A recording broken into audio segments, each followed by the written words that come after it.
Bueno, muchísimas gracias una vez más a Chile. Yo es la tercera vez que estoy acá y siempre nos han tratado súper bien, con mucho cariño, como en esta ocasión, donde Alejandra y todo el equipo ha tenido 1000 detalles. Se nota el toque femenino, como siempre, y se agradece.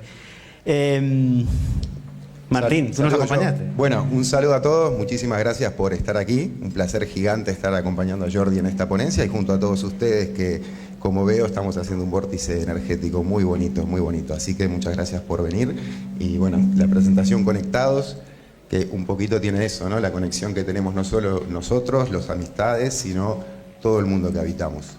Teníamos que dar la conferencia a los dos y dijimos, qué mejor que Conectados. Me parece bien. Era de los dos, la hicimos fácil, pero también nos preguntamos, ¿no? ¿A qué estamos conectados? No solo nosotros dos, sino todos nosotros, los que estamos aquí, a quien agradezco enormemente la asistencia, porque estas reuniones se hacen por y para ustedes también, más allá de la transición individual de cada uno de nosotros.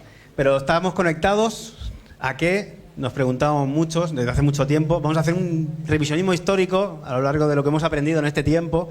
Para muchos se inició, por suerte, con toda la pandemia, donde muchos programas se rompieron y se inició una búsqueda individual. Y ese religar nos lleva a ligarnos otra vez, como esa segunda nota musical, y a reconectarnos. Entonces, bueno, parece ser como que hay que volver a un origen del cual salimos todos. Coincido plenamente. Por eso nosotros vamos a traer nuestra charla acerca de unos temas que se han estado repitiendo aquí, todo tiene que ver con todo, y vamos a hacer un repaso hablando muy a fondo sobre el agua, el electromagnetismo, buscando tener una comprensión de la naturaleza a través de un revisionismo holístico, ¿no es cierto? Por supuesto, entendemos que lo que necesitamos hacer como colectivo es forjar una ética individual, parte de lo que mucho se ha hablado, ¿no? Una búsqueda interior, un autoconocimiento para sacar tal vez nuestra mejor versión, nuestro Aristós, y de ese modo poder co-crear una moral social que bien nos vendría. Terminaremos con unas conclusiones y reflexiones, sin más. Vamos a estar hablando todo el rato de campos, ya lo verán ustedes, pero me gusta que sea el agua como el nexo comunicador, porque justamente la religión, su elemento es el agua, está lleno de emociones, de movimiento, de ondas, y bueno, vamos a intentar explicar lo que hemos ido comprendiendo durante este tiempo. Recuerden que un campo, justamente, ¿no?, es un espacio que tiene unas propiedades. Y bueno, una de las preguntas filosóficas es ¿y quién ha establecido ese orden, esa inteligencia? Y me gusta una frase de Nikola Tesla, que la escuchamos ya hace mucho tiempo, que decía que el éter es ese medio donde está ese campo de influencia, de donde la energía de alguna forma sale y nunca se acaba, y donde entra y nunca se llena. Así que vamos para adelante. Me gusta mucho. Vos. Bueno, la primera frase que queríamos traer también a modo reflexivo para cada uno de nosotros es una que escuchamos de Mai Wanzhou, la médico, genetista y bioquímica china. Abandonó, desencarnó hace pocos años este plano y básicamente decía que la vida, el universo y todo, ¿no? La vida es agua eléctrica, manifestaba ella, y para ello venía a decir en su reflexión de que si la vida es agua eléctrica y el universo también es eléctrico, ¿es el universo un organismo? Es una muy buena pregunta, ¿no? Que nos va a invitar a un paseo de revisar un montón de puntos que espero que les resulte interesante. Claro, de alguna forma sabemos que nuestra mente está modificando esos organismos subordinados que tenemos dentro de nosotros, como esos paquetes electromagnéticos, que saben cada uno su propósito, lo que hacer dentro. Y como decía Aristóteles, en esa entelequia, capaz que hay un ser superior del cual nosotros también formamos parte. Aquí sé que hay varias opiniones, cada uno deberá recorrer su camino y encontrar sus respuestas. Perfecto, entonces arrancamos un poquito. Vamos a hablar un poco de agua estructurada. Traemos a Gerard Pollack, profesor de la Universidad de Washington, una máxima autoridad en el campo de la estructura del agua, que él nos planteaba una visión muy interesante, ¿no? Lo que es el agua estructurada. Aquí tenemos una forma, la molécula del agua cuando pasa a ser de H2O a H3O2, es lo que llamamos agua estructurada, que tiene unas propiedades muy interesantes y diferentes del agua común, si se quiere. Acá vemos en esta imagen cómo cuando un material hidrófilo está en contacto con el agua, se genera automáticamente lo que llamamos la cuarta fase del agua. Esto sucede porque cambia sus propiedades. Primero y principal porque su carga eléctrica pasa a ser negativa, pasa a utilizar electrones. Y pasa a ser liposoluble, se disuelve en grasas. Por eso tiene como una inteligencia increíble, un mecanismo perfecto donde se genera una energía potencial tremenda. Esa capa de Esa capa de agua pi, de agua en gel, plasmática, si se quiere, es la que podemos ver en las imágenes, algo que vieron todos, ¿no? El mosquito que no se hunde, el agua que no se disuelve con facilidad, parece tener una estructura, una membrana que tiene un comportamiento diferente. Esa es la estructura del agua pi. De eso de lo que vamos a hablar mucho. Claro. En el colegio a todos nos habían explicado que tenía 3 fases el agua, pero claro, cuando uno descubre que no, que tiene propiedades distintas, es decir, ya no solo está el gas, el sólido, ¿no?, y el líquido, sino que su estructura es distinta porque justamente, ahora lo podemos ver, tiene propiedades diferentes como por ejemplo su propio peso. Exacto. Cambia justamente en esa tensión superficial por la cual el mosquito se puede aguantar, entre otros animales, en su superficie. Claro, estamos hablando de propiedades diferentes porque todo el mundo sabe que en un litro de agua pesa 1 kilo, pero no, esta pesa 1,4 kilos. O sea, hay una tensión diferente donde se polarizan las cargas, se separan y justamente nosotros estamos funcionando de esa manera también dentro de nuestro interior. Sin duda, y genera un montón de magias y vamos a entrar a ver cómo esa parte del agua es, según muchos investigadores, la fuente de la vida, la fuente de la energía. Esa separación de cargas, perdón, es la que justamente evita que los solutos, aquellas partículas que no se nos dan bien dentro de nuestro cuerpo, queden excluidas de dentro de nuestras células. Es como un justamente escudo. por la separación de cargas. Es un escudo que el agua nuevamente, si retomamos lo que hemos aprendido de los antiguos, como en astrología, sería Cáncer, ¿no?, que es la que justamente nos está cuidando mejor que nadie. Justamente por eso se le llama zona de exclusión, ¿no? Porque excluye absolutamente todo, no deja entrar nada, es como una barrera protectora. Sus características, como decía Jordi recién, es que se genera en esa zona de exclusión donde se separan las cargas. Sabemos, todos hablamos de electromagnetismo, sabemos que separación de cargas es equivalente a energía, a electricidad. Cambia el índice de refracción, por lo que decía Jordi, porque aumenta su densidad, pasa de pesar 1 kilo por litro a pesar 1,4. Es liposoluble, no se disuelve en agua sino en grasas, y se crea una energía potencial y disponible para ser utilizada. Nosotros dentro de nuestro cuerpo, por supuesto, somos agua, dicen, ¿no? Ahora vamos a ver que en realidad somos agua estructurada. Habíamos puesto la imagen de una batería porque justamente en una batería se separan las cargas y parece ser que dentro de nosotros está constantemente ocurriendo eso, sobre todo porque necesitamos esas membranas, esa tensión superficial, si es un elemento hidrofílico. Recuerden que filia viene de amor y en contrario esto no ocurre si pones un material hidrofóbico, que es el que tiene miedo. Por lo tanto, una vez más, en nuestra etimología, el amor está en contraposición del miedo. No se olviden de ese punto. El amor todo lo mueve, el amor carga la energía y el miedo la destruye. Parece muy romántico, muy poético, pero tiene mucho sentido, tiene mucho de esto. Y justamente la vida se contrae y se expande como un principio, ¿no?, del mismo, y vemos que como en este lugar donde está ocurriendo estos fenómenos, justamente se está contrayendo y expandiendo todo el rato. Pollack se preguntaba también, ¿tomamos energía de la luz? Y la respuesta es sí. En esta imagen podemos ver cómo la zona de exclusión, en esta parte de aquí, en presencia de los rayos del sol, en presencia de la luz, en realidad se expande. Crece esa zona donde tiene carga negativa y, por supuesto, crece la energía disponible. La zona de exclusión se expande mucho más estando iluminada. Los fotones le dan energía para crecer. Nuestro cuerpo utiliza el primer paso de la fotosíntesis. El primer paso de la fotosíntesis, que es en la separación de cargas. Y por supuesto, es interesante que lo chequearon muchísimo y se dieron cuenta que la luz que más hace crecer esa zona de exclusión es el infrarrojo. Esto es un dato interesantísimo, porque todo emite una luz infrarroja, todo.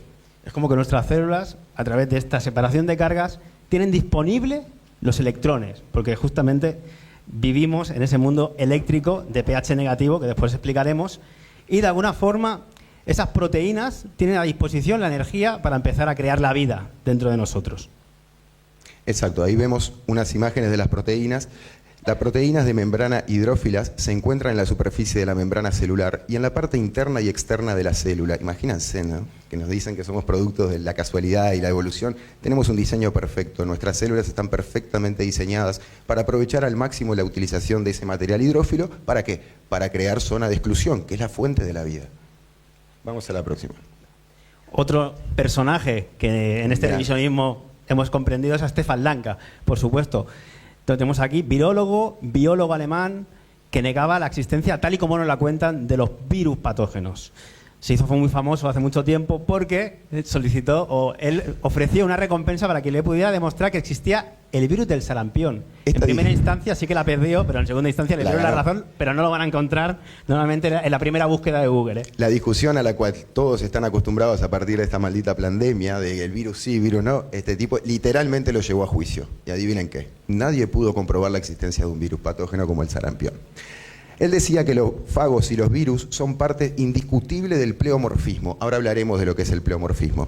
Existe una sustancia que es parte fundamental en la realización de la vida y es la llamada membrana del agua o tensión superficial del agua. Esta membrana se define como la cuarta fase. Ahí lo veíamos.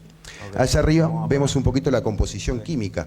La zona de exclusión se genera cuando hay una alquimia donde el hierro 2 se transforma en hierro 3. Y es algo que va y viene, porque también el hierro 3 se transforma en hierro 2. Es una alquimia perfecta de ida y vuelta de una constante regeneración energética. Sí, básicamente Lanka nos ofrece esta opción del hierro 2 y hierro 3 como propiedad para generar esa zona de exclusión. Recuerden que hierro también tenemos en cada una de nuestras enzimas, no solo en la sangre con la hemoglobina, también está en los músculos y hasta en la vitamina B12. Por lo tanto, en esa química de reducción, oxidación del hierro es la que también está produciendo esta nueva propiedad del agua donde se desarrolla la vida. Y, para puntualizar simplemente, Lanka ya decía en esa nueva visión que la célula no era la última unidad de vida, sino que lo que existían eran los tejidos y a partir de ahí se creaban las células madres o nodos que tejían esa red celular donde nosotros vemos como que es la última unidad de vida, pero no, es como una consecuencia de la misma. Totalmente. Y en la imagen de abajo volvemos a repasar lo que es se le conoce como agua pi, ¿no? Pi de perímetro. Siempre que hay un perímetro, una periferia, se genera esa zona de exclusión. Aquí tienen 3 ejemplos de lo que sería el agua estancada, con una carga de zona de exclusión muy pequeñita. El agua en movimiento ya cambia las condiciones, se aumenta esa zona de exclusión, y el agua pi ya es magnífico, ¿no? Eso es lo que muestra en estas imágenes. Los antiguos ya decían, como Tales de Mileto, que el arché, el origen de todo, era el agua. Que, por cierto, Tales de Mileto No me digas que era terraplanista. era terraplanista y hasta adivinaba los eclipses que Me ocurrían contaron, en me esa contaron. famosa guerra que Que la se separó. impidió una guerra por adivinar que venía un eclipse. ¿Adivinar o conocer? Eso ya lo veremos. Acá, no sé, recién vi pasar a Iru, pero tenemos al compañero Iru con Stefan Lanka, que tuvo la oportunidad de conocerlo y estar con él. Y Había una frase muy interesante de Stefan Lanka que decía que nuestro tejido pulmonar es el único que es capaz de metabolizar grasas. Justamente esos aspectos más liposolubles, porque él dice que literalmente absorbemos oxígeno de la membrana, de las burbujitas que hay en el aire. Por lo tanto, estamos absorbiendo electricidad gracias a esas membranas que están en nuestro ambiente. Muchas culturas un poquito más alejadas de la UNESCO le daban mucha importancia a la respiración y a cómo nosotros mediante el respirar esa energía, ese prana, obtenemos energía. Eso no está nada alejado de la ciencia determina que así es. Aquí vemos una imagen justamente explicando cómo el hierro 2 procesa esa alquimia, donde se transforma en hierro 3 y viceversa, generando un flujo constante de cargas negativas que alimentan esa membrana. Y que hemos querido traer también a Artur Sala, del cual hemos aprendido que la fusión fría, que prácticamente es una reacción nuclear a baja temperatura, como lo hacía el motor de agua de Stanley Meyer, con el cual teníamos energía infinita y gratuita, en esa agua pi tiene en sus electrones 12,6 electronvoltios, y entonces lo que buscamos siempre en esa fusión fría es dividir el hidrógeno del oxígeno. Y necesitas para eso 1260 niveles de energía. Pero es que en esa agua pi ya hay 1206, por lo tanto solo faltan 54. Estamos muy cerquita de conseguirlo y probablemente sea pues alguno de los secretos. Tal vez para el de año que viene podamos estar anunciando que Artur Sala ha logrado la fusión. Claro, porque los autores de la fusión fría siempre también están buscando la superficie. Porque necesitas algo, como en esa batería que hemos visto al principio, para separar las cargas. Y nuestro mundo, no sé qué inteligencia lo creo, pero al menos intentamos acercarnos a la misma. Este mundo que aparte, no hace falta decirlo, es hermoso, ¿no? Esta experiencia encarnada yo la disfruto muchísimo y creo que es gran parte de todo esto, aprender a amar tanto el espíritu como la materia.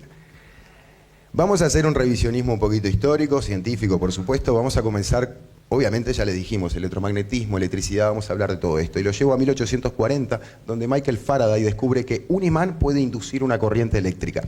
La ley de Faraday cuantifica la relación entre un campo magnético cambiante en el tiempo y el campo eléctrico creado por estos cambios. Un detalle, fíjense, tiene que tener movimiento el campo eléctrico. Si no tiene movimiento, no hay electricidad. En cuanto se mueve, motion, emoción, nace la electricidad. La tensión eléctrica inducida en un circuito eléctrico es proporcional a la variación del flujo magnético que lo atraviesa. Y se establece el concepto de campo. Recuerdan que Jordi explicaba recién esa área de influencia que ejerce algo.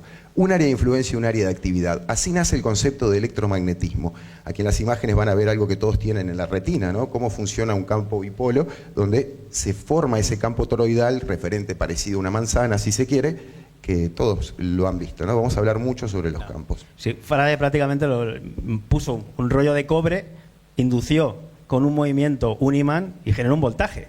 Y eso es constante lo que está ocurriendo en nosotros. Ahora vamos a ver la relación entre electricidad, magnetismo y luz, que es el producto. Repito, siempre que haya movimiento, siempre que sea oscilante. Si se estanca, se muere, como el agua, como todos. Por eso está bueno que nos movamos, está bueno que hayan venido hasta acá y que nos movamos un poquito.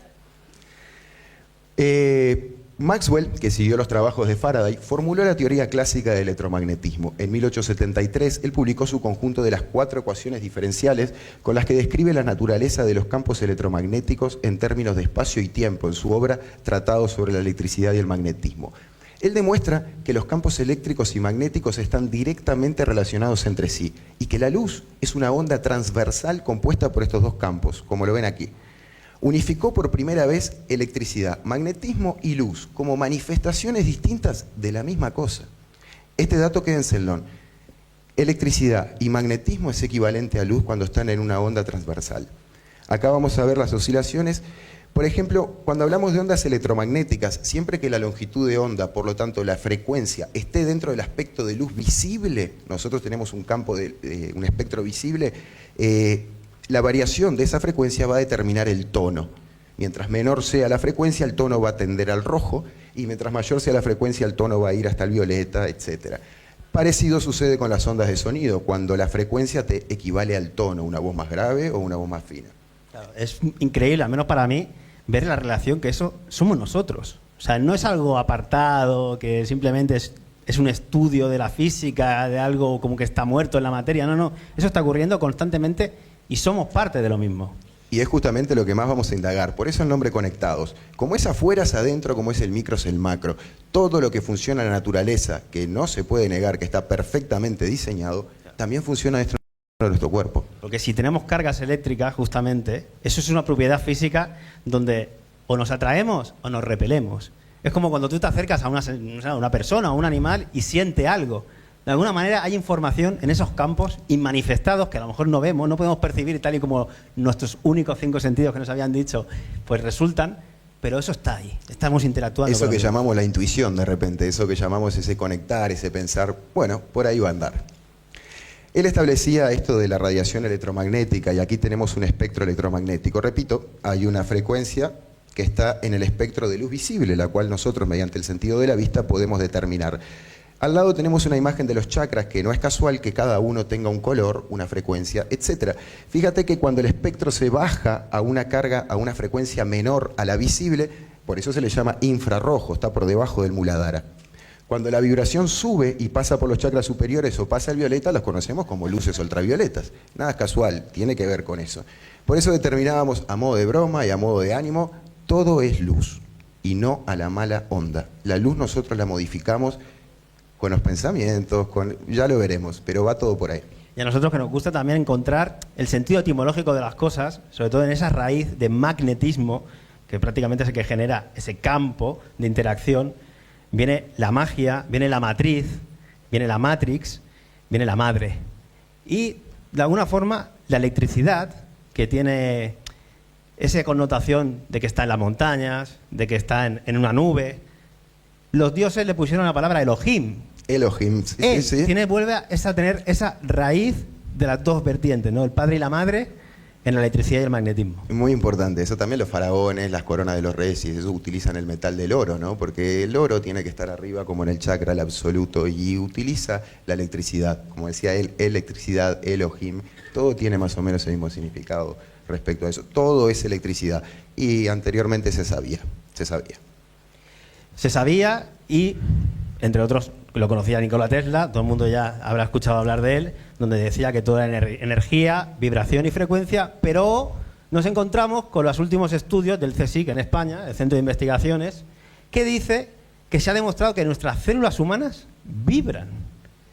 y dice ellos que podrían servir para detectar enfermedades. Eso ya lo iremos viendo, pero es como que vienen a resaltar aquellos conocimientos que de toda la vida se han sabido. Sí, vamos, que hace muchísimo tiempo que tienen a partir del informe Flexner también, ¿no? Toda esta locura que nos plantearon, pero realmente estos tíos, que me los imagino como súper orgullosos de sus títulos académicos, todo el presupuesto, y hoy descubren cosas que ya en el Kybalión se veían. Y encima le cambian el nombre, le ponen a todo esto lo cuántico, Hombre. que es aquello subatómico que está en vibración, antes de la materia, de alguna forma. Bueno, así están. Pero como les decía, este concepto es, por ejemplo, el tercer principio hermético del gran Hermes Trismegisto. Todo está en movimiento, nada está en reposo. Movimiento es vida.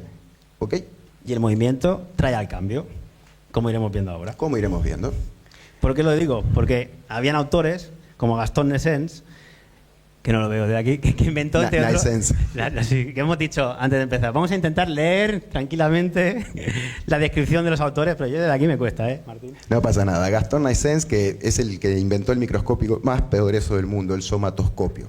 Entonces decimos que él descubrió una partícula microscópica llamada somátide, que está presente en la sangre de todos los seres vivos. Es más pequeña que una célula y que una bacteria. Esta es indestructible y es fundamental para la vida. Lo que él descubrió es que esta cosita cambia de forma a lo largo de 16 etapas, lo que se conoce como el ciclo somatidiano, algunas de las cuales solo aparecerían en condiciones de enfermedad, las primeras 3, ¿no? Claro, los somatides son los precursores de nuestro ADN. Es aquello que se va transformando en función de si su medio, su campo, se va distorsionando en acidificación. Él decía que las células sanas tenían esos 3 primeros estadios de los somatides, que soma es forma, por eso es la esencia y la base del pleomorfismo, porque las cosas están en constante cambio y cambian de forma y cambian de función, si quieres, dependiendo del campo. Entonces, estos precursores del ADN, en los 3 primeros ciclos, que son las esporas, las dobles esporas, es como cuando funcionan correctamente, pero cuando se acidifica el campo, pues se transforman y se suceden en los... ¿cómo era? Lo tengo aquí. En las bacterias, las hélices y las microbacterias. Como pueden observar en el gráfico, todo es transformación. Esto ya lo decían, entre otros, Máximo Sandin, Ederlein y Deschamps, lo que pasa es que todos nos hemos podido recopilar. Pleomorfismo hace referencia justamente a eso, al cambio de formas. Puede cambiar de formas, puede cambiar de frecuencia, por lo tanto cambia de espectro de luz también. Es un cambio constante de la misma cosa. Rife, entre otros, ya también con un microscopio de campo oscuro con cuarzos, que también es muy importante por la luz, también que se proyectan los mismos, llegó a sanar cánceres con frecuencias electromagnéticas de la propia luz. Lo que pasa es que también a este lo borraron del mapa. Lo borran a todos. Aquí lo que él hablaba, el microscopio de campo oscuro, ¿no? Es una técnica de iluminación que permite observar objetos muy pequeños o transparentes que no se ven bien con la luz directa. Pasa con la fotografía, ¿no? Cuando pones una luz de frente, a veces se quema la imagen, no logra ver. Desarrollaron esta técnica donde el objeto a ser observado, la luz le llegaba del costado o de atrás y demás. Entonces, claramente, esta forma de iluminación se utiliza para analizar elementos biológicos transparentes y sin pigmentar. Son invisibles con la luz normal, no se ven con la luz normal. Y esto se hace sin fijar la muestra, quiere decir sin dañarla, sin matarla. Esto nos recuerda mucho, si somos luz, somos energía, la teoría sintérgica, que ayer también se habló un poquito, de Jacobo Greenberg, donde los niños, con esa visión extraocular, podían sanar los órganos haciéndoles cambiar con su intención de color. Exacto. Es decir, los somatides, que hemos visto antes, es en ese pleomorfismo, todo es vibración, todo es cambio, y también estás emitiendo una luz distinta, que es lo que se dio cuenta ese hombre. Y Jacobo Greenberg, pues con sus investigaciones, pues vino a ponerlo encima de la mesa, y recuerden a todos que después hicieron, con esas investigaciones de esos niños, en ese proyecto Montagut, la película de Stranger Things, que hemos visto todos. Muy bien. Es una serie, ¿no? Una serie. Una serie. Entonces, estamos hablando de campos, estamos hablando de perímetros, estamos hablando de todo eso, estamos hablando del entorno.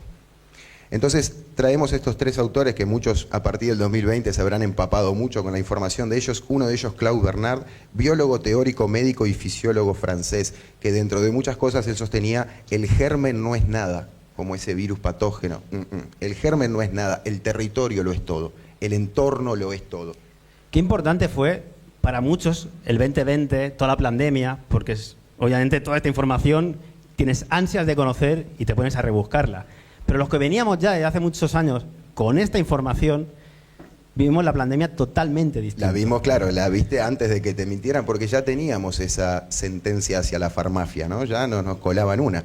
Pero bienvenido el 2020, bienvenida a esa noche oscura del alma y bienvenidos todos aquí a ver qué estaba pasando. Un poquito Bernard siempre había dicho, ¿no?, que el terreno lo era todo, ese estado del mismo, y justamente ahora vienen a decir los nuevos genetistas que no importa tanto el gen, sino como la epigenética, aquello que está alrededor del mismo, el entorno. Vuelven pues a manifestar las mismas ideas que ya se tenían y se conocen, que cómo funciona la naturaleza. Me gusta darme cuenta que por más esfuerzo que ponga la gente de arriba, hay cosas que no se pueden esconder debajo de la alfombra. No se pueden esconder, por eso de a poco parece que se van dando cuenta de cosas. Quisimos traer también a Otto Warburg, que fue otro premio Nobel, donde decía que donde haya alcalinidad no puede haber enfermedad. Recuerden que el cáncer, entre otros, siempre se alimenta de manera anaeróbica, con glucólisis, es decir, sin oxígeno. Aunque al final para buscar los ATPs, creo que era el oxígeno, sacábamos 36 ATPs de cada cadena y con la glucólisis es muy pobre, solo sacamos 2 ATPs. Entonces generamos mucha menos energía, pero es como que la vida ha encontrado otra manera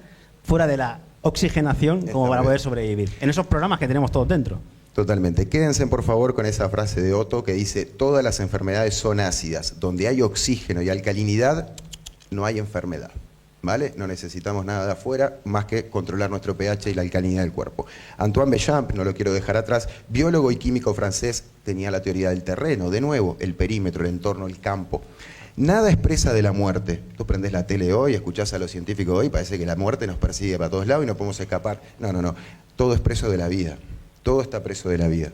Y Antoine Béchamp, perdón, ¿querías agregar? No, simplemente hay que ir al campo para ver como cuando la naturaleza genera desperdicios que le llaman, vienen los hongos y son capaces de transformarlo. Sería una manera de transformación como los somatides, para limpiar todo aquello que ha acabado su ciclo. Me gusta esa frase de nada se pierde, todo se transforma. Tiene que ver con esto. Nada se pierde, todo se transforma. Todo tiene una especie de pleomorfismo, si se quiere. Es interesante ver Béchamp versus Pasteur. Lo habrán escuchado esto, ¿no? Muchas veces en todo esto de la locura de la pandemia. Hubo una época desventurada y a la vez afortunada en la cual existieron el célebre Louis Pasteur y el máximo genio sin paralelo en la medicina universal, Antoine Béchamp. El primero, Pasteur, enseñaba que los microbios eran la causa de las enfermedades, por lo tanto, hay que combatirlos. Por otro lado, Béchamp nos enseñó que los microbios no son la causa de las enfermedades y no hay que combatirlos, sino que el terreno ácido presente en el organismo es la causa, ese entorno, ese perímetro es la causa. Entonces, Béchamp fue quien expuso por primera vez la célebre frase del microbio no es nada, el campo lo es todo. Y acuérdense que ese campo también se está modificando, no solo por la nutrición, donde los parásitos, que ayer tuvimos la ocasión de escuchar a los conferencistas, se pueden desarrollar mucho más. Entonces, bueno, se puede atajar de otra forma, no hay que combatir tanto al agresor como si no a la casa donde está habitando. Lo que pasa es que cuando te gusta la guerra, guerra, en todos lados y en todos sus aspectos. Es interesante darnos cuenta que recién decíamos que Béchamp era un genio en la medicina universal. Y este muñeco es un químico y microbiólogo. Entonces, alguien tomó una decisión a ver a quién le hacían caso. Lo curioso es que Pasteur en su lecho de muerte decía: Bernard tiene razón, el agente no es nada, el territorio lo es todo. Aún así... Pero eso no lo pusieron en los libros de la escuela. Bueno, no seas peleador tampoco, pero aún así, yo no sé por qué, pero ya en 1910 se publica el informe Flexner sobre educación médica con el auspicio de la Fundación Carnegie. Se crea un campo de guerra dentro de nuestros cuerpos para pelear a muerte con microbios y gérmenes. Adelanto, las municiones de esta guerra las suministra la farmacia. Rápidamente, esto no quiero detenerme mucho, pero tengamos en cuenta que el informe Flexner tiene el auspicio de la Fundación Carnegie, aquí tenemos los muchachos estos, que básicamente influían mucho en cambiar la educación de la medicina. Claro, nos pusieron como única visión de entender las cosas, la que ellos manifestaron, olvidando las que ya se sabían de otras culturas, pero que además, al llevar ese conocimiento a las escuelas, generaron las licencias, porque como nos tratan como seres licenciosos, que nos vamos a transgredir la moral o la ética, entonces ellos son los únicos que nos pueden dar permiso para ejercer la medicina. Permiso. Lo tienen todo controlado, no puede haber un médico que se salga de sus reglas. Y por supuesto le pegaron durísimo al pleomorfismo, ¿no? Porque eso, el pleomorfismo debería enseñarse en todas las escuelas. Que además requiere de un compromiso y una responsabilidad individual. Porque claro, ya eres tú el que pasas a cuidarte y no depender del médico al cual antes al menos ibas a consultar. en la consulta. Hoy en día vas a obedecer. Es un fractal que vemos mucho, ¿no? Como ellos intentan que nosotros busquemos soluciones fuera de nosotros, esperanza fuera, le pidamos... La cosa es adentro. Hay que buscar dentro, hay que entender por qué nosotros, qué comportamiento tenemos que afectamos la acidez del entorno que rodea la célula, o etcétera, todo.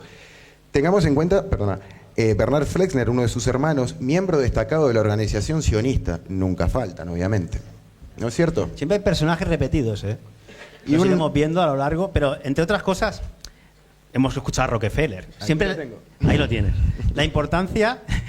También en la química, en el petróleo, están metidos en todos los lugares. Todos los tinglados. Y también Rockefeller compró el diccionario de Inglaterra, del Reino Unido. ¿Por qué? ¿Para qué querrá comprar el diccionario? La importancia de la etimología, porque es como con las palabras nos relacionamos. Entonces, Totalmente. si cambias la definición de las mismas, estás cambiando la visión que quieres imponer. Es el poder de la palabra. Como ocurrió con la pandemia. Que la pandemia cambió... Dos veces cambió su significado. Dos veces de significado. Entonces, Dos claro, veces cambió de significado. Es como el mundo entero piensa que vive en democracia. Lo dejamos ahí, puntos suspensivos. Bueno, rápidamente, porque esto no es para detenerse mucho. Frederick Taylor Gates, otra vez volvemos a los Rockefeller, era un clérigo baptista estadounidense, principal asesor comercial y filantrópico de Rockefeller, ¿no es cierto? Él lo convenció que el gran cambio era modernizando la medicina, especialmente reformando la educación. En 1901 concibió el Instituto Rockefeller de Información Médica. El cambio era claro. ¿Querés cambiar el paradigma? ¿Cómo lo haces? Mediante la educación. Acá tenemos un fotogénico, el muchacho, y la adoración científica, el fanatismo académico que nos encontramos hoy en día cuando queremos explicar que la Tierra no gira, no rota, o cuando queremos explicar que los virus no son patógenos. Ellos han creado una guerra dentro de nuestro cuerpo. Una industria necesita crear demanda, ¿no? Me lo pregunto. Entonces, rápidamente, Jordi, ¿cómo se adoctrina un nuevo paradigma? Bueno, sabemos que los Huxley, entre otras cosas, también están metidos en la UNESCO, y es muy gracioso cuando comprendes que su hermano, el primer director de la UNESCO, fue el creador de Un Mundo Feliz, donde tenían la pastillita Soma, justamente, hemos hablado del pleomorfismo, de los somatides, y con esa pastilla Soma te daba la felicidad. Entonces nos tenían un poquito dormidos, como ahora Yuval Harari está diciendo, ¿no?, por el Foro Económico Mundial, que no somos muchos y nos van a tener que tener entretenidos con drogas y videojuegos. Bueno, pues un poquito era la esencia de este libro, de estos eugenistas, porque eran eugenistas reconocidos, donde además, recuerden que los niños nacían en probetas ya todos. Es decir, lo natural, extirpémoslo. Planteaba básicamente una sociedad tan distópica que la única forma de mantenerse con vida y sin suicidarse era el entretenimiento y el soma, como dice él, lo mismo que están discutiendo hoy en los foros de Davos y en todos estos lados de los aristos del mundo. Un detalle es que el biólogo evolutivo, por supuesto, totalmente defensor de las teorías evolutivas de Charles Darwin, o venimos del mono o somos perfectos, no hay puntos grises. Le llamaban el bulldog de Darwin al abuelo de los Huxley. Aquí lo tenemos. Porque lo defendía en todos los actos conmemorativos de lo mismo. Y recordemos, para los que conocen nuestra tarea, que la teoría de la evolución es la segunda gran herida de la psiquis en el ser humano, según Sigmund Freud. No es un detalle menor. Obviamente, en 1945, cuando fundan la UNESCO, a partir de ahí el cientificismo académico es una locura. Hoy manda el experto dice que, y no sabe nada, pero experto dice que. Entonces, rápidamente, el poder que le hemos entregado a la farmacéutica por tal vez no haber tenido la necesidad de preocuparnos nosotros mismos, ¿no? El tener que delegar, la salud la ha sido delegada. Solamente comentar, la iatrogenia es un daño no intencional que se produce a un paciente como consecuencia de una intervención médica, y ya de hace tiempo que es la primera causa de muerte, ¿vale? Y a veces sin siquiera tener la intención de hacerte daño. Ahora tienen la intención de hacerte daño, o sea que ahora es peor.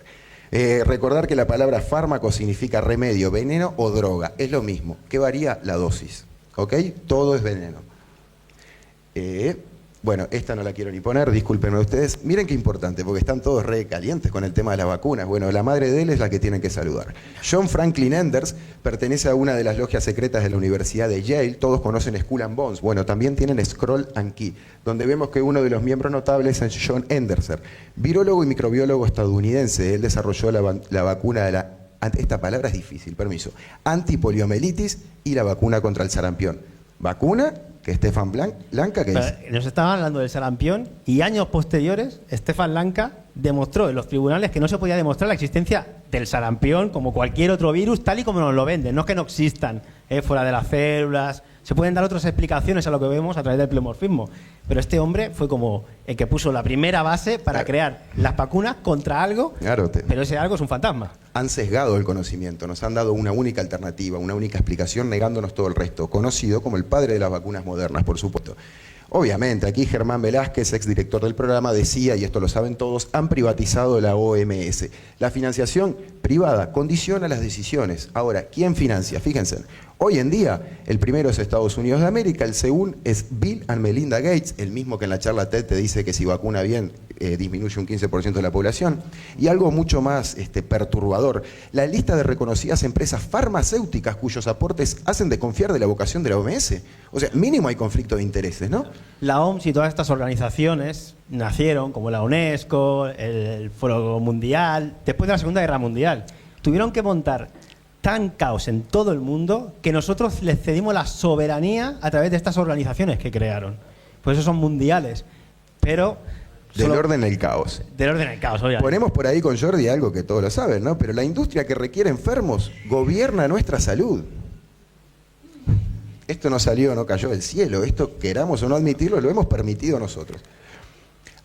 Cosa que esto lo deben saber todos. Demandas, juicios, de todo tipo de cosas que demuestran... Que demuestran que nos han mentido como mínimo, que han generado muertes. Aquí teníamos, ¿no?, Johnson & Johnson acusado con tantos millones por los casos de cánceres de sus polvos de talco, y la gente sigue confiando en esas empresas. Y cuando pierden un juicio, en determinado país, se llevan el lote a otro país que el juicio no se hizo y te la siguen vendiendo ahí. Claro, por eso, sin consecuencias no solo legales, sino sobre todo respecto a nosotros, porque nos siguen con la misma confianza. Y bueno, ahí sí estamos. El video no, lo paso. Entonces decíamos que el poder de la farmacéutica, este logo lo conocen mucho, lo mismo, del soborno al fraude, multas, esto, lo otro, bueno, todo lo conocemos. Consentimiento informado. Nos hemos hinchado de ahora con la pandemia a escuchar. Pfizer no ha querido dar los productos que las vacunas presuntamente tenían, las inyecciones. Entonces, ¿de qué consentimiento me vas a dar si ni tú sabes lo que llevan? No te enfades, no te enfades. Hay cosas que son locura. incoherentes, entras en disonancia absoluta. Pero lo interesante es todo como dice el título, este poder de la farmacéutica tiene un talón de Aquiles, que es el conocimiento. Porque en un entorno alcalino y con oxígeno, ese poder de mierda no tiene mercado. No hay mercado para la farmacia cuando el entorno es alcalino. Claro, estamos escuchando todo el rato el pH, ¿no?, que es esa proporción de hidrógenos como un índice que se estableció, ahora lo seguiremos viendo, pero recuerden que un hidrógeno, del cual está formado también el agua, es un protón con carga positiva en su núcleo, ¿vale? A partir de ahí entendemos como Linus Pauling, que también fue un ingeniero químico estadounidense que le dieron un premio Nobel. A mí me hace mucha gracia porque él decía que la alcalinidad es salud, y él decía que tomes un zumo de naranja cada día. ¿Por qué? Porque la vitamina C sirve para sintetizar el colágeno, cosa que nosotros por sí mismos no podemos hacer como otros seres vivos. Así que el zumito de naranja cada mañana, recuérdenlo, que nos ayuda. Ayuda. Entonces, leemos un poquito. El químico Linus Pauling, ganador de 2 premios Nobel, afirma que mantener el cuerpo con un pH alcalino es la clave para recuperar y conservar una buena salud. Cuando alguien no se siente bien, muy a menudo es porque su cuerpo tiene un pH levemente ácido o muy ácido. El cuerpo debe tener un pH ligeramente alcalino, entre 7.1 y 7.4. Ya por debajo del 7 es ácido. Las células del cuerpo necesitan un pH alcalino normal para funcionar adecuadamente. El bajo pH es una de las causas más importantes de muchas enfermedades, incluido el cáncer. Se ha encontrado que el 85% de los pacientes con cáncer tienen niveles de pH entre 5 y 6, tan ácidos, y el entorno lo es todo. Estamos hablando de electricidad, ¿eh? El pH, ahora lo veremos. Si sigues a la siguiente lámina, lo que tú digas. Aquí podemos ver, más allá de que el hidrógeno, estamos hablando de pH, esa proporción que tenemos dentro de nuestra sangre, ¿era el primer elemento de la tabla periódica? No, no era el primer elemento. No era el es el primer elemento después de la censura, porque el creador de la tabla periódica, Mendeleev, dijo que el primer elemento, que era el más ligero que el hidrógeno, era el éter. Lo que pasa es que se lo cargaron, porque claro, tu visión se amplía. Aquí vemos este gráfico donde mostramos lo que es el potencial de hidrógeno. pH es eso, potencial de hidrógeno, donde tenemos un valor de entre 0 y 14 cuando 7 es neutro. ¿Qué quiero decir con neutro? Bueno, mayor pH, mayor resistencia. ¿Resistencia de qué? Estamos hablando de electricidad. Aquí tenemos una tabla que son los valores de pH y su relación directa con el voltaje o el microvoltaje. ¿No es cierto? El valor del pH afecta directamente la carga eléctrica que tiene ese fluido. Claro, si va de 0 a 14 y 7 es neutro porque no hay voltaje, de 7 a 0 es ácido porque va con protones. Nuestro cuerpo funciona con electrones, en negativo, son cargas. Por eso nuestras arterias tienen 7,45 de pH y nuestras venas 7,35. Ya están no tan oxigenadas. Obviamente, claro, la oxigenación le viene de los pulmones, que va directamente al corazón, donde ahí veremos que hay un voltaje de dos diferentes cargas. En la imagen de abajo, la diferencia de potencial entre lo que es la célula y la membrana, vemos que las células cancerosas, que recuerden, se alimentan de glucólisis, no de oxígeno, están acidificadas y hay una diferencia potencial en positivo de 30 milivoltios. Pero nos vamos acercando a la salud de la célula, vemos cómo llega hasta menos 100 milivoltios, es decir, carga negativa, que es como funciona nuestro cuerpo. O sea, somos electricidad, somos seres eléctricos, habitamos un mundo eléctrico y plano y todo tiene que ver con todo. Somos agua estructurada, somos H3O2. Esa es el agua que está dentro de nuestro cuerpo y es la fuente de la vida, de la energía y de una gran cantidad de magia que hay por aquí. Porque recuerden que en el H3O2, que el hidrógeno es como que ya no está estructurado uno encima del otro, sino que está como corrido un poquito, o sea, hay una nueva estructura en forma de hélice. Esa hélice que también tiene el ADN, que tiene el colágeno, que tienen toda la forma del universo, como continuaremos viendo. Y de alguna forma, eso que nos dicen que somos agua, no. Somos agua estructurada donde hay todo ese potencial eléctrico para ser tomado por nuestras bacterias para generar la vida, justamente. Está los aminoácidos. Disponible para lo que sea que quiera utilizarla, pero va por ahí el tema, somos eléctricos. Ahora bien, tenemos agua dentro, entonces lo han mencionado antes el gran y querido Masaru Emoto. Allí en el video van a ver cómo los fluidos responden, por supuesto, a las cargas vibratorias. Todos nosotros tenemos una herramienta de carga vibratoria aquí en el chakra garganta. Cuando emitimos un sonido, emitimos una onda de vibración. Él es un investigador japonés. Él afirma que las palabras, las oraciones y los sonidos dirigidos hacia un volumen de agua influyen en la forma de los cristales de hielo obtenidos del mismo. Estamos hablando de un científico que ha escrito más de 17 libros estudiando exclusivamente el agua. Aquí podemos ver algunos ejemplos de cómo cristaliza el agua en función de la intención que se le pone. Lo habrán hecho esos experimentos, ¿no? O el arroz con agua, o lo han hecho, ¿no? Bueno, me encanta. Directamente la intención que uno pone en su carga vibratoria afecta al material líquido este. Es como magia. Cuando uno descubre estas cosas, no sé, cada uno de ustedes, si hace muchos años o menos, pero dice, pero yo puedo hacer magia. Yo puedo transmitir la información con mi intención, mi palabra, mi vibración a un elemento y de alguna forma lo recoge y lo manifiesta. Por ahí te decían que era muy importante el agua bendita, ¿no? A mí la iglesia me gusta de poco para abajo, pero rescatemos lo positivo de cada cosa. El agua bendita, el bien dicha, el agua a la cual se le atribuyó una carga positiva, un poquito de amor, ¿no es cierto? Y esas fotografías que vemos, que hizo Masaru Emoto con ese microscopio, cuando el agua estaba congelada, se expuso, entre otros lugares, en el metro de Nueva York, y la gente, claro, alucinaba con lo que podía hacer. De alguna forma se regula como la cimática, que ayer también vimos, ¿no? Como esas partículas de arena que cuando entran en una vibración se reordenan. Vete a saber con qué inteligencia la puso allí, pero estaría ocurriendo algo similar con nuestros cristales dentro. Alguna especie de magia hay en este mundo y bueno, estamos para disfrutarlo. Decíamos entonces que las palabras y los mensajes del agua, ¿se acuerdan hoy cuando él hablaba del material hidrófilo y el hidrofóbico? Estamos hablando de un material que ama el agua o que odia el agua. Amor y odio, o amor y miedo, si se quiere. Acá pongo los dos ejemplos. Cómo reacciona una molécula de agua a palabras de amor, literalmente a la palabra amor, y cómo reacciona la molécula a la palabra miedo. Directamente los fluidos de nuestro cuerpo reciben la información de nuestros pensamientos y de nuestra carga vibratoria.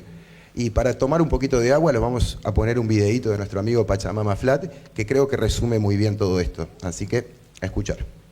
El verdadero valor está en comprender la naturaleza del agua. Durante más de 20 años, el científico japonés Dr. Masaru Emoto estudió la ciencia innovadora de cómo se transforma la estructura molecular del agua cuando se expone a palabras, pensamientos y sonidos humanos.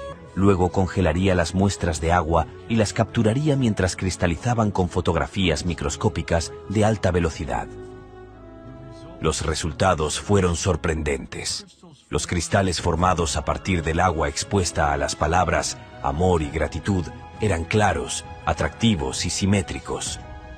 Y los cristales formados por la frase te odio estaban distorsionados, asimétricos y opacos. Una y otra vez, las muestras de agua expuestas a una intención positiva formaban patrones hexagonales en forma de copos de nieve, que indican el agua estructurada que se encuentra en la naturaleza. El doctor Emoto teorizó que esto se debe a que el agua tiene conciencia. Estudios rusos han demostrado que el agua queda impresa por la energía de su entorno y retiene la memoria de todo con lo que entra en contacto, incluso cuando está separada. Durante el descubrimiento del genoma, el doctor Bruce Lipton estaba estudiando el comportamiento celular en la Universidad de Stanford y descubrió que nuestros genes se activan o desactivan según su entorno. Cada célula individual lee constantemente la calidad de su entorno a través de su membrana externa. Esto incluye emociones estresantes percibidas a través de sustancias químicas en el torrente sanguíneo, y cuando estamos estresados, negativos o temerosos, nuestras células cambiarán a su propia versión del modo de lucha o huida. Detendrán el proceso de autocuración y comenzarán el proceso de autodefensa. Y a la inversa, cuando sentimos emociones positivas, nuestras células se autocuran y el cuerpo prospera. La célula se protege a sí misma por su membrana, que tiene una capa de cristales de azúcar cargados negativamente en una suspensión de agua. El agua que forma nuestras células está en estado de gel. La ciencia ahora está reconociendo un cuarto estado del agua, conocido como estado gel o agua estructurada. Este cuarto estado es un estado electropolar, mientras que parte del agua se convierte en un gel cargado negativamente y el resto, conocida como agua en masa, mantiene una carga positiva y permanece más como un líquido. Esta electropropulsión crea movimiento y energía cinética. Así es como la sangre se mueve por todo nuestro cuerpo. Las últimas pruebas muestran que la sangre bombea el corazón y no a la inversa. Y es el agua en estado gel la que impulsa la sangre. Tu cuerpo está formado por más de 50 billones de células y la salud de cada una de ellas depende de la tuya. Ese video me encanta, muestra mucho lo que estábamos hablando, encerrando todo. Ahora bien... Pero con el vídeo que hemos visto, veíamos la sangre cómo estaba fluyendo. Justamente cuando no fluye se generan los trombos. Es decir, se apelmazan de alguna manera esos glóbulos rojos y tienen menos superficie de tensión, por lo tanto pueden adquirir menos energía negativa. Claro, está todo relacionado. Esa es la parte que demuestra la inteligencia que hay organizando esto, ¿no? Porque se separan ¿para qué? Para tener mayor perímetro. Mayor perímetro, mayor zona de exclusión. ¿Ok? Entonces venimos a que el agua tiene memoria. Y aquí quisimos traer a Benveniste, no podía ser de otra manera, que cuando se publicó todo su trabajo le llamaron la memoria del agua. Tiene memoria el agua, estamos viéndolo todo el rato, ¿no? Parece ser es un ente que trabaja por sí solo y tiene unas características propias. Benveniste lo que hizo fue a través de diluciones, es decir, yo tengo una botella de agua, cojo una gota, la pongo en otra botella de agua y de esa otra botella de agua cojo otra gota y la pongo en otra. Hizo diluciones hasta llegar al número de Avogadro que se dice. De tal forma que esa última gota que puedes recoger ya no tiene moléculas iniciales. Una molécula, recuerden que son dos átomos, según nos cuentan, o iones. Pero ya no hay materia propiamente. Entonces, no se necesita ni materia para ejercer una memoria, una propiedad dentro del agua. Lo que hizo Benveniste, que era, aquí lo podemos ver, médico, bioquímico e inmunólogo francés, era un erudito en su materia, era el director justamente de su área, trabajaba con alergias y de esas diluciones las ponía en un corazón. Y el corazón reaccionaba alérgicamente al mismo, sin que hubiera materia, justamente. Exacto, sin que hubiera molécula, solamente con la información que estaba en el agua. De hecho, este hallazgo, por supuesto, le daba sentido a la homeopatía de Samuel Hahnemann. Claro, a todas las flores de Bach, al final son los mismos principios. O sea, coger, más allá de una asignatura que pueden tener las flores, en esas energías cósmicas que todos, de alguna manera, estamos resonando en las mismas, que están dentro de nosotros. Por eso decían que el Marte no es que esté fuera, el Marte está en la planta que es roja, está dentro de nosotros en nuestra sangre, que está relacionado con el hierro. Entonces, justamente, ese conocimiento que había hay que volver a recuperarlo porque así funcionamos a nuestro entender. Sí, y Montagnier, que todos lo conocen, ¿no? El tema del VIH y demás, también entendía que el agua tenía memoria, también respaldaba las teorías de Benveniste. No, recogió su trabajo de Benveniste y el propio Montagnier dijo que el ADN graba información al agua electromagnéticamente. Nuevamente, electricidad y magnetismo funcionando como Con el antenas agua. dentro de nosotros, con el agua. Y de una forma, porque en nuestro mundo todos piensan, ¿no? Electricidad y agua parecen no compatibles, no amigos. O sea, son cosas... No, todo se quiere entre sí. Sí. Que Benveniste, igual que Peter Garayet, decía que con ondas se podían prevenir enfermedades de alguna forma, igual que tú emites un sonido y le puedes poner otro sonido a la contra y encuentras el silencio, pues con nuestras vibraciones dentro de cada uno de esos virus o bacterias que están generando un desequilibrio, tú también te podías sanar creando la contra. Eso era lo que decía la medicina del futuro. Emitiendo una onda igual pero opuesta, que me hace sonar a esos arquetipos de Carl Jung, ¿no? Esa unión de opuestos. Todo funciona, todo tiene una intensidad mayor cuando se unen los opuestos. De eso se trata. Y pasamos a Víctor Joberger, que nos establecía el agua viva. Fíjense en el video que aparte de la ola se generan un montón de torbellinos, lo van a ver varias veces. Bueno, de eso vamos a hablar un poquito. ¿Por qué? Porque él era un silvicultor, naturalista e inventor austríaco. Él estudió los fenómenos de los vórtices en los fluidos. Él de repente desarrolló la teoría de la implosión como alternativa a la explosión, con el objetivo de crear sistemas energéticos más eficientes y armoniosos con la naturaleza, y copiando a la naturaleza, después de observar a la naturaleza. Él propone que la energía, en lugar de generarse mediante explosiones, como en los motores de combustión, podía ser concentrada y aprovechada de forma más eficiente mediante procesos implosivos. Esto implica una mayor eficiencia energética y una menor perturbación del medio ambiente. Incluso inventó una turbina hidráulica que aprovechaba los vórtices y demás de forma limpia y sostenible. Sí, básicamente decía, si quieres entender la naturaleza, copia la naturaleza. Cópiala. Claro, porque en los remolinos del agua están enriqueciendo al agua. ¿Por qué? Porque se está generando, como cuando nosotros hacemos un movimiento circular dentro del agua, está generando zona de exclusión. Claro. Porque si puedes poner el dedo y no te mojas, es porque se está expandiendo y está generando más tensión superficial alrededor. Estás colaborando en que suba la densidad, estás colaborando en que se fabrique más perímetro para que crezca la zona de exclusión. Hablamos de los remolinos, que todos conocen, de cómo se comportan los huracanes, las tormentas, el inodoro. Todo tiene esa forma implosiva hacia adentro, ¿no? Nuestra sangre, hasta el propio chi, que está fluyendo en esos flujos de remolinos. Totalmente. Aquí tenemos parte de los trabajos de él que podrán ver allí. Él observó muchísimo los ríos, el comportamiento del agua. Y un planteo. Ven que allí abajo tenemos un árbol más o menos en un esquema de cómo crece. Yo no sé a ustedes, a mí me parece un poco antilógico el hecho de que una planta empiece a crecer para arriba cuando se supone que hay una fuerza de gravedad que todo tiende hacia abajo. Y una pregunta más. Porque en el cuerpo humano nos han dicho que es el corazón, lo cual vimos que no. Pero ¿y en un árbol cómo llega la gota de savia allá arriba? ¿Cómo se pone que es antigravitación? No, es de nuevo, agua estructurada, tienen energía por sí mismas. Es un campo magnético que da el movimiento. Es que el agua es un misterio y hay ejercicios que le podemos hacer todos, la ponemos en el congelador y si se congela, explota. Entonces, cuando se solidifica, tiende a expandirse, cosa que el resto de líquidos no funcionan así, justamente se contraen. Entonces, es un misterio, tiene unas cualidades únicas y las que quedarán todavía por descubrir. Ahora, si hablamos de los vórtices, acá tenemos 3 vídeos donde... Aquí es curioso, ¿no? La rama... Estamos viendo como una rama está fluyendo hacia arriba en ese flujo que se genera venciendo la gravedad. Sí, Cómo el totalmente. salmón está pudiendo remontar, bueno, esto no es un salmón, pero también sirve como ejemplo, está remontando un espacio vertical. La naturaleza conoce de estos vórtices energéticos y simplemente los aprovecha, los utiliza. El salmón en contra de la corriente, no. Encuentra el torrente y se sube a él. Porque todos son cargas. Es como que por dentro se genera, en esa zona de exclusión, una corriente que va a la contra. Y los animales, de alguna manera, interaccionan por ese conducto en separación de cargas y aprovechan esa inducción. O sea, somos la única especie que pelea contra la naturaleza en lugar de aprovecharla, ¿no? Allí vemos lo que es la energía Kundalini en esa doble hélice o doble toroide, si se quiere, donde danzan entre sí y tienen un ascenso en forma de espiral. Cuando digo espiral, digo Fibonacci, secuencias, ¿verdad? Y al igual que nuestras células no dejan entrar los tóxicos dentro, por la separación de cargas que hay, que las precipitan hacia afuera, los remolinos, decía otro estudioso que era Hatcheney, son capaces de borrar la información guardada de las sustancias disueltas tóxicas al precipitarlas.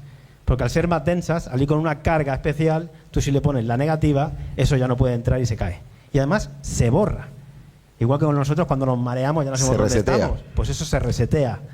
Es un sistema perfecto y perpetuo de renovación de energía, de limpieza, etcétera, etcétera. Abajo tenemos una imagen de lo que sería el campo toroidal alrededor del ser humano, con esa forma que parece una manzanita, ¿no? Muchos de los mitos esconden la información oculta detrás de una manzana. Ahora bien, si copiamos a la naturaleza, es lógico que el que diseñó esto la haya copiado también. Esto es otra cosa que cuando, no sé, la descubrimos todos en ese revisionario histórico, dijimos, ¿pero qué está ocurriendo aquí? El corazón no es nada semejante a lo que nos habían contado. Entonces, déjame contarles. Fernando Torres Guasp, cardiólogo español, anatomía y función del corazón humano, una eminencia al hablar del corazón. En la década del 70, por primera vez, el doctor Francisco Torres Guasp, cardiólogo español, dedicó su vida a estudiar la mecánica del corazón y él describe al corazón como una estructura formada por una banda miocárdica ventricular continua que se enrolla en una doble hélice. Aquí ven la imagen de lo que sería el corazón desplegado, una especie de pergamino, un solo músculo que se puede expander, por supuesto, y que cuando se enrolla, como lo conocemos todos, produce dos cavidades que son toroidales, si se quiere. Ahora, ¿qué implicaciones trae esta reinterpretación del corazón? Pues, por supuesto, ahora lo explicaremos, va a reinterpretar el electrocardiograma, vamos a entender el campo magnético cardíaco como el impulsor de la circulación, vamos a interpretar el corazón como la antena que nos conecta a todo lo que nos rodea, y la coherencia cardíaca como sincronizadora, coherencia social y global. Esa energía que a partir del entendimiento del corazón helicoidal sabemos que no es radial, es de nuevo helicoidal, toroidal, Fibonacci. Claro, como decía ayer Roberto, de alguna forma está reestructurando nuestra sangre, el corazón. Justamente en esa doble helicoide donde se encuentran las arterias, que tienen un voltaje en concreto, que es más alcalino que las venas, y al haber un diferencial de potencial, como se genera la chispa eléctrica de la vida que es necesaria para que todo vibre. Me gusta. Aquí en este video, de nuevo, adelantar. Esto es una imagen de Leonardo da Vinci, que ya en el siglo XVI representaba múltiples vórtices fisiológicos en los senos aórticos. Siglo XVI. Y hoy estamos redescubriendo. Le vamos a dejar unos cortitos videos. En el primero, vemos cómo este doctor, eso es un corazón de verdad, literalmente lo abre, lo muestra, y todo el mundo asombrado. El corazón es un único músculo. Y se vuelve a enrollar. Además, muscularmente también sigue como todas las fibras del colágeno y tienen esa estructura del agua estructurada y de alguna manera superpuestas en esas hélices que la naturaleza está funcionando siempre igual. O sea, vemos los mismos patrones. Hablamos del agua pi, hablamos de la energía del agua y de Schoberger. Si mezclamos todo eso dentro del corazón, vamos a mirar el segundo video. Algo muy parecido a esto sucede en nuestro corazón con cada palpitación. Mírenlo. Ahí se genera el vacío y vuelta a empezar todo. Siempre un remolino, siempre un toroide, lo pongo una vez más, siempre un toroide. Esto es autosuficiente, no va conectado a la electricidad. Esto directamente está funcionando dentro de nuestros cuerpos por inteligencia divina. Se reestructura. Se reestructura. Estamos hablando siempre. La sangre, el agua, y cuando nos la bebemos con esa energía extra, pues funciona mucho mejor. Totalmente de acuerdo. Entonces seguimos. Ese corazón que habíamos dicho que lo íbamos a presentar como antena, recuerden que la charla es conectados, ¿no? Ese corazón como antena lo vamos a traer para explicar cómo se pasa del campo magnético al eléctrico. Claro, porque siempre nos habían dicho los electrocardiogramas. Cuando está muerto, que está ahí, como se ríen de nosotros, encefalograma plano. Muy bien. Sí. Pues también descubrimos que había un magnetocardiograma. Claro. Es decir, tienen un dibujo muy similar. Uno está como pulsando un poquito antes que el otro, pero los campos eléctricos y magnéticos nuevamente los volvemos a encontrar. Entonces, hacía un rato cuando hablábamos de Maxwell habíamos dicho que cuando vos tenés una onda transversal compuesta de un campo eléctrico y un campo magnético, ¿de qué estábamos hablando? A ver si alguno presta atención. De luz. De luz. Se puede medir con aparatos muy precisos que nuestro corazón emite luz. Que sea en una onda de espectro no visible, eso es otro tema, pero emitimos luz. Y aquí en esta imagen vemos un análisis de lo que es la inducción magnética de los diferentes órganos, resultando el cardiograma como el principal, como la fuerza que lo sintoniza todo. Me gusta decirlo como que tenemos una orquesta de diferentes instrumentos en nuestro cuerpo, pues el director de esa orquesta es el corazón. ¿Tú quieres ser el director de esta? Ay, corazón. Pero es muy curioso, o sea, todos nuestros microórganos tienen su propia electricidad, su propio voltaje, tienen de alguna manera un objetivo último que saben y están como a disposición de otro mayor, que somos nosotros, más inclusive que el propio corazón. Mira qué interesante. Bueno, somos simbiontes. Bueno. Y tenemos simbiontes dentro de nosotros. Me gusta, me gusta, me gusta. La interacción entre el campo magnético y el tejido de condición cardíaco. Obviamente, como en todo, los campos tienen información, el corazón también. El campo cardíaco tiene instrucciones precisas de cómo debe funcionar el corazón de forma coherente. Si el campo cardíaco se destructura, el corazón puede llegar a mal funcionar. Y ahí vemos algunas de las incoherencias, lo que sería la incoherencia en el campo del corazón. Esto lo explicó también Manuel Ballester, que era otro cardiólogo, otra eminencia, que decía cuando se destructura, de alguna manera deja de vibrar y de sintonizarse tal y como su electrocardiograma debería. Claro, tenemos penas, tenemos decepciones, tristezas, soledad. ¿Por qué? Porque tenemos dolor torácico, palpitaciones, arritmia, todo se descompensa. Nuestra mente está directamente relacionada con los procesos que se nos ocurren dentro de nosotros. Y el chakra por excelencia, que está relacionado con el corazón, es el anahata, por supuesto. Martín hizo una charla en Menorca específica, y podemos encontrar que es el color verde. Es el chakra de en medio, y el color verde también de alguna forma nos relaja. Es el medio de la tierra y del cielo donde crece el pasto. Miren qué bonito, porque es interpretar que el campo cardíaco tiene mucho que ver con nuestro sistema de emociones, y nuestro cuerpo de emociones está representado por el elemento agua, de nuevo. Las emociones van en el agua, de ahí por eso la memoria que tiene y demás es fundamental para eso, que así funcione. Otra de las cosas que puede causar la incoherencia en el campo eléctrico tiene que ver con las alteraciones del ambiente geomagnético y de la actividad solar. De hecho, citamos por allí que hay muchos estudios que hacen esa investigación acerca del campo del corazón con la contaminación del entorno solar y geomagnético. Y el cardiólogo Ballester decía que para volver a sincronizar al corazón con su mejoría de funcionamiento deberíamos de vibrar en amor. Que había estudiado que a la gente que cuando le vuelve a tener ese sentimiento, esa emoción, el corazón vuelve a palpitar tal y como toca. Me gusta mucho. Por supuesto, estamos hablando de electromagnetismo. ¿Cómo te vas a dejar en ese revisar histórico al doctor Hammer? Por favor, que él ya dijo que cuando tenemos un shock biológico traumático, inesperado, y sobre todo vivido en soledad, que no se lo explicamos a nadie, nos lo quedamos para nosotros, se genera una tensión, y hay un foco de Hammer. ¿Qué es el foco de Hammer? Pues justamente ese impacto de la psique, en esa emoción, que daría para hablar también lo que es la psique, pero queda impactado electromagnéticamente en nuestro cerebro. Ahí lo vemos, con esas ondas concéntricas, en un punto determinado según cómo estamos viviendo esa emoción, y además que afecta a un órgano en concreto. Por eso la tríada que veíamos, cerebro, psique y órgano. Más allá de que todas las enfermedades, decía que eran bifásicas, tenían una fase de que estás ahí activa, que te genera ciertas hormonas, y después en vagotonía pues funcionan otras, pero esas dos fases forman parte de una. No lo veamos todo separado como en nuestra mente, que también para entender la naturaleza nos va bien, pero afirmar es uno mismo, un proceso que todos vivimos. Claro, tener un entendimiento holístico, porque todo es parte de todo y conviene ser holístico para entenderlo. Como él dice, se produce un impacto electromagnético que queda a la prueba aquí en el cerebro. Recuerdo que Hammer, algunos lo habrán visto, que discutió y llevó a promover contra los de Reumers, que eran los que hacían estos tomógrafos, y les pedía que hicieran este tipo de, no me sale la palabra, este tipo de fotografías sin contraste para que se pueda ver el foco de Hammer. Un TAC, lo tienes arriba anotado. Ahora me avisaba, tenía que avisar antes. Se produce un foco de Hammer. Lo curioso que es que si tú vas al hospital y decís, dame 2 de estos, te lo dan con contraste. Con contraste no se ve.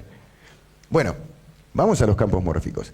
Tenemos a Rupert Sheldrake, un biólogo investigador británico que estudió sobre la resonancia mórfica y la percepción extrasensorial. Dice que los campos mórficos son campos de formas que organizan a los seres vivos, organizan los cristales y las moléculas. La palabra morfo, lo vimos hoy, viene de forma. Son el depositario de las formas de vida y el instinto que las acompaña, la memoria colectiva de cada especie. Es como nuestro corazón, que hemos dicho que funciona también de antena, igual que todo nuestro ADN, todas nuestras moléculas, nuestras células.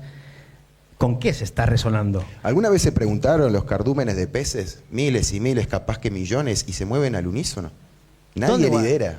Los pájaros vuelan igual, nadie lidera. O peor aún, capaz que una araña creció huérfana atrás de una roca, pero cuando sea adulta va a saber qué tipo de telaraña fabricar respecto a la especie que pertenece. Es decir, que como especie guardamos información, no solo también a título individual, que ayer se decía, no, ¿dónde está el recuerdo? ¿Dónde está la memoria? Bueno, no está dentro, no lo van a encontrar. Aquí capaz que hay algún interruptor, alguna antena que está buscando la información que está fuera en nuestro campo magnético, mórfico, pues justamente como especie también tenemos algo en común. Y hoy en día que tuvimos la hermosa oportunidad de conocer muchísimos seres que han activado lo que es la visión extraocular, algunos de ustedes lo habrán visto con sus propios ojos, o sea, esto te da vuelta absolutamente todo. ¿Con qué diablos percibimos la realidad que percibimos? ¿Con los ojos? Sí, nos dijeron que sí, pero hay otras formas. Niños y adultos que observan y leen con los ojos totalmente tapados, eso es real. Allá a la derecha hemos querido traer también dos imágenes.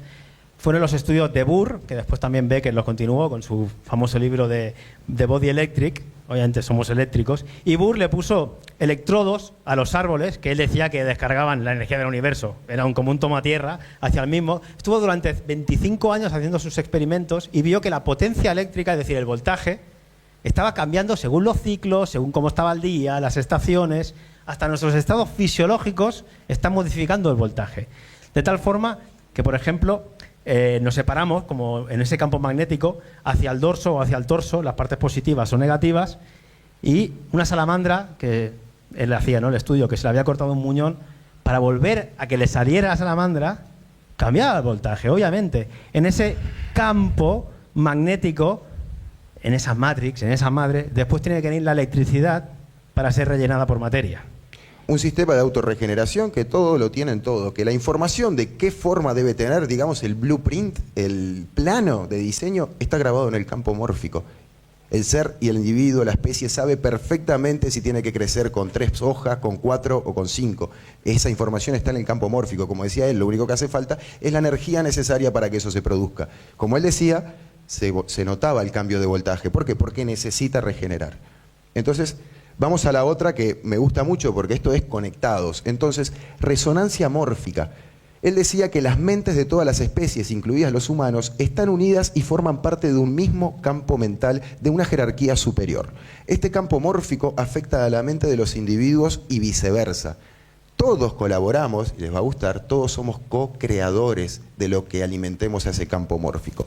Claro, porque también recibimos, pero también estamos emitiendo. Ahí nuestra responsabilidad de también ejercer mejor nota, mejor vibración, porque también al que está en otro lugar, capaz que también lo recibe y le es más fácil de alguna forma conectar con nosotros. Adelanto que se han hecho experimentos muchísimos, muy variados, donde se han separado especies que no han tenido contacto entre sí y los atributos aprendidos, las nuevas cosas aprendidas por un grupo de animales o lo que fuera, en 1 o 2 generaciones más tarde también las adquiría otro grupo que solamente tenían en común ser de la misma especie, compartían el mismo campo mórfico. Él hablaba de la mente extendida, ese séptimo sentido. El cerebro es solo el sustento físico a través del cual se puede manifestar y expresar la mente, pero esta se extiende mucho más allá, interactuando con el mundo que la rodea, con esos campos mórficos. Y acá la parte de responsabilidad, porque las especies van evolucionando esa memoria colectiva constantemente, cada uno de ustedes, sepan esto o no lo sepan, da igual.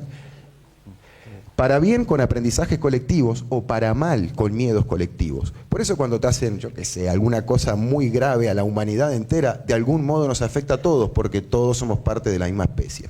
Y en esa información que hay grabada en esos campos colectivos, de alguna forma, como decía Jung, hay arquetipos que resuenan dentro de nosotros, que podemos compartir y comprender, aunque no se nos haya manifestado con las mismas palabras. Es como que algo coexiste con nosotros, porque justamente nuestro corazón y todos nuestros órganos entienden ese lenguaje. Exacto. Y acá, la parte que tenemos dentro de nuestro cuerpito, los hermosos vórtices energéticos, esos canales de conexión, los chakras. Entonces, aquí tenemos una lista. Que chakra, vuelve a ser, significa rueda, es decir, movimiento en espiral, y ahí también las tenemos que mover en el sentido de la frecuencia que toca. De aquí vemos los chakras, empezando por el Muladhara. Tengan en cuenta que cada chakra está asociado a un metal, está asociado a un planeta, a una frecuencia específica y, por supuesto, a una emoción o propiedad, empezando por la supervivencia y la seguridad en el chakra del Muladhara. Entonces, va subiendo diferentes planetas, diferentes elementos y diferentes metales. Sí, podemos ver que los metales justamente es como la transformación alquímica, esa mutación, ese I Ching. Por ejemplo, el plomo, que es más la Saturno, que está en el último chakra, era la transformación del plomo ¿en qué? En oro. Oro como metal más noble, que no se oxida, que siempre mantiene la misma forma, por eso era como el ideal. ¿Acaso, bueno, el plomo por ser el metal súper denso, ¿no? Bien abajo, bien abajo. Y el oro eléctrico. Y el oro eléctrico. Entonces los alquimistas decían, por supuesto, que transmutaban los metales en oro. Ustedes también, una mala emoción, una mala sensación, tienen todo el poder para transformarlo en oro, ¿vale? Obviamente están asociados con una frecuencia determinada, porque todo es frecuencia, todo es vibración. Y de nuevo, en el chakra del medio, me gusta comentarlo, está representado por el planeta Venus, ese amor, ¿no? Y incluso su movimiento de retrogradación en esta tierra plana y hermosa tiene una relación directa con la espiral áurea, con el número dorado, con Fibonacci y el número dorado, el 1,61.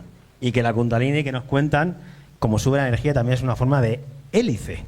Igual como se mueve en ese doble helicoide nuestro corazón y toda nuestra sangre, en esas turbulencias. O sea que si yo digo que todos sabemos las plantas, los seres crecen en función de Fibonacci, y yo miro que justamente el chakra asociado al corazón y al amor tiene una relación directa con el número dorado y con Fibonacci, está bueno tener en cuenta que el amor es gran parte de esta creación, enorme parte de esta creación. Ahora bien, adelante. No, ahí viene también nuestra responsabilidad, ¿no? Decíamos que esos vórtices energéticos o canales de conexión pues nos sirven para alcanzar mayores niveles vibratorios, desarrollar el amor y la compasión, y ya viene Ale a echarnos la bronca que no nos queda tiempo. ¿Cómo vamos de tiempo? Tenemos pensamientos y sentimientos y justamente nuestra responsabilidad de que sean cada vez más elevados para el desarrollo nuestro y para el de la comunidad de la cual formamos parte y la que queremos crear. Esa es la gran responsabilidad que conlleva el conocimiento. Es como una vara, es una navaja que también nos puede ir perdiendo por el camino, pero que también nos va puliendo en esa alquimia. Me gusta entender cuando hablamos de la Kundalini y demás, cómo desde el chakra más bajo, la Kundalini queremos que recorra un camino de 33 vértebras para alcanzar el Cristo, para alcanzar el pensamiento elevado. Por eso los profetas mueren todos o ascienden al cielo a sus 33 años, ¿no? No es una casualidad, es una simbología que nos explica justamente que el reino de Dios, si se quiere, está dentro de nosotros. Que todo eso que te quieren contar y que te lo disfrazan por cualquier lado buscando arriba de las nubes lo que yo ya he mirado y no está, está dentro de nosotros. Por eso entendemos justamente que nuestro objetivo principal es, por supuesto, controlar el pH. ¿Cómo lo hacemos? Alcanzando mayores niveles vibratorios, desarrollando el amor y la compasión, tener pensamientos y sentimientos elevados. ¿Por qué? Porque ya lo vimos recién, afecta directamente el potencial de hidrógeno. Por lo tanto, afecta directamente el microvoltaje de los fluidos en tu cuerpo. Entonces tenemos que encontrar nuestra identidad, básicamente. Totalmente. Volver a recuperarla, aquello que ya sabíamos, aquello que ya éramos. Pasa la lámina. Y a partir de ahí, bueno, estamos como luz intentando desarrollarnos y poder generar un campo magnético mucho mayor para que también nuestra frecuencia pues llegue a alcanzar otros lugares que hasta ahora capaz que están más Por eso acotados. está bueno mirarlos a ustedes y decirles, ¿no? Digo, está bien que hemos pasado cosas que a priori parecen negativas, está bien que parece que no nos dejan de pegar, pero realmente es responsabilidad de nosotros emitir la luz más potente que podamos, si lo quieren en otras palabras, la carga energética más favorable para nosotros, depende de nosotros. De hecho, human, me gusta entenderlo porque hue es la palabra en inglés que significa la rueda de tonos. Entonces el human somos los hombres que tenemos la capacidad de cambiar el color que emitimos. Por lo tanto, la frecuencia de la luz emitida. Y la relación sobre todo que hay con los colores de los chakras, con lo del arco iris, que en ciertas religiones fue el gran pacto, ¿no? Con el arco iris, pero están a la inversa, porque capaz que tenemos que mirar ese arco iris hacia nosotros y no ponerlo hacia afuera. Exactamente, lo muestra claramente el arco iris. El Muladhara está afuera. ¿Querés ascender? Pues mira para adentro. Busca dentro de tu interior. Como decía Tesla, aquellos falsos científicos que se habían vestido de púrpura, es verdad. que es el color más elevado de nuestra espiritualidad. Exactamente. Entonces, reflexión. Bueno, las reflexiones que podemos hacer nosotros, junto con todos ustedes, es qué hemos venido a hacer acá, si tenemos algún propósito. Sin duda, a nuestro entender, estamos diseñados para relacionarnos y para colaborar en un entorno común. ¿Qué estamos ayudando a crear? ¿Qué comunidad queremos crear? También es importante saber, ¿no?, hacia dónde queremos avanzar. Y en esa alquimia interna para desarrollar una ética individual, como siempre decimos, para aportar entre todos una mejor moral social. Del yo al colectivo, y para eso se requiere mucha fuerza de voluntad. Voluntad que viene de vuelo, donde estaban los dioses, que siempre se ha asociado a la fe, que es una actitud activa, no es como la esperanza, que es mucho más pasiva, y uno de sus, bueno, la espada, el telema, que llamaban los gnósticos, es como esa herramienta que todos llevamos dentro, y el hacer, que es el hierro. Totalmente. El hierro que genera el magnetismo, porque el hierro en química es la Fe y la E. Y eso sí que depende de nosotros. Y esto tiene que ver también con ese conocimiento, ese autoconocimiento, si se quiere. Han escuchado hablar de la sombra, ¿no? Donde allí se radican aquellas cosas que nos avergüenzan, que no queremos mostrar, pero también las mejores cualidades del ser humano. Por eso es tan importante ese camino arquetípico de la unión de los opuestos, el hacer las paces entre el consciente y el inconsciente. Por eso me gusta la frase que dice, el tesoro que estás buscando está en la cueva que aún no te atreves a entrar. Porque cuesta mirarse hacia adentro. Siempre buscamos el ¿y qué ha hecho el otro? ¿Y qué podría haber hecho? Y que Fauci... ¿Y qué podemos hacer nosotros? Obviamente estamos en una crisis identitaria absoluta hoy en día, desde que la Escuela de Frankfurt escribió sus líneas psicológicas que bajan a toda la sociedad, donde es una patología, decían esos eruditos, el parecerte a tu familia, el tener una identidad con tu nación. Es decir, esos campos mórficos, elimínalos absolutamente. Los han destruido. Y todo es un constructo sociocultural donde la naturaleza ya ni la vas a buscar. O sea, fíjense, han creado un ateísmo. Primero pusieron a Dios fuera y después a Dios lo eliminamos. Entonces, ya no nos queda nada. Dios ha entendido cada uno como lo interprete, pero como esa inteligencia ordenadora de la cual estamos conectados. Sí, sí, pónganle el nombre que quieran. Acá estamos hablando de que esto del mono no venimos y del Big Bang menos. Entonces... Es que siempre hace lo mismo, nos genera una ficción. Ya. Primero con el DNI, del cual encima nosotros creemos que somos ese número. Después nos han creado la ficción de creer que somos nuestro cuerpo. Y no sé, en esas historias Vedas, ¿no? Hasta Krishna le dice a Arjuna cuando va a la guerra, no eres tu cuerpo No eres tu físico, cuerpo. si no vas a empezar a sufrir. La guerra no la puedes posponer más, va a venir en algún momento. Totalmente. No sé cómo vamos de tiempo, pero ya estamos por terminar. Alejandro, ya acabamos. Es importantísimo, repito, la responsabilidad es nuestra y no hay excusa posible, no importa lo que pase en el entorno. Dentro de nosotros mandamos nosotros y somos soberanos. Así que con Jordi hemos decidido elegir una carta cada uno. Exacto. Yo, en mi caso, me gusta mucho la templanza, que es la número 14 del tarot, como ese conocimiento antiguo que había de uno mismo. Ahí podemos ver esas dos copas, vertiéndolas unas a otras, el agua, por eso la charla del agua, con todo lo que hemos explicado, donde el equilibrio, la moderación y la paciencia es el autocontrol. Vemos cómo está paseando también por las aguas, quiere llegar a una corona de un rey, que es el mismo, y se relaciona con la armonía, la capacidad, sobre todo, de controlar nuestras emociones. De ese que decían ayer, pensar antes de actuar o de escribir antes de decir. Exactamente, templanza. Yo decidí elegir el Rey de Copas, es un arcano menor, pero también es un arcano importante. El Rey de Copas sugiere un control total sobre las emociones, un equilibrio que permite ver cualquier situación con claridad, posibilitando la toma de decisiones acertadas. En la carta vemos a un rey sentado en su trono, soberano, él sabe quién es. En medio del mar, el agua está revuelta, pero él sigue tranquilo. El pez en su collar indica la compasión, creatividad y espiritualidad, lo que representa el equilibrio entre el consciente y el inconsciente. Detrás de él, los peces saltan, hay pandemias, hay guerras, hay mierda. Él está tranquilo, él tiene su copa en la mano y no derrama una gota de fluidos. Él tiene su cuerpo de emociones bajo control. Eso es lo que invitamos a todos a que trabajemos en ello. El rey no reprime sus emociones e impulsos inconscientes, ya que ha aprendido a aceptarlos y a enfrentarlos de forma madura y equilibrada. Y para finalizar... Quisimos traer a uno de los dioses del cual se habla a veces, que es Kairos, más allá de que en ese gran panteón del que tenían los antiguos de dioses, justamente son cualidades internas que todos tenemos. O sea, no es que esté Marte fuera o Venus fuera, también son aspectos que nosotros tenemos que desarrollar.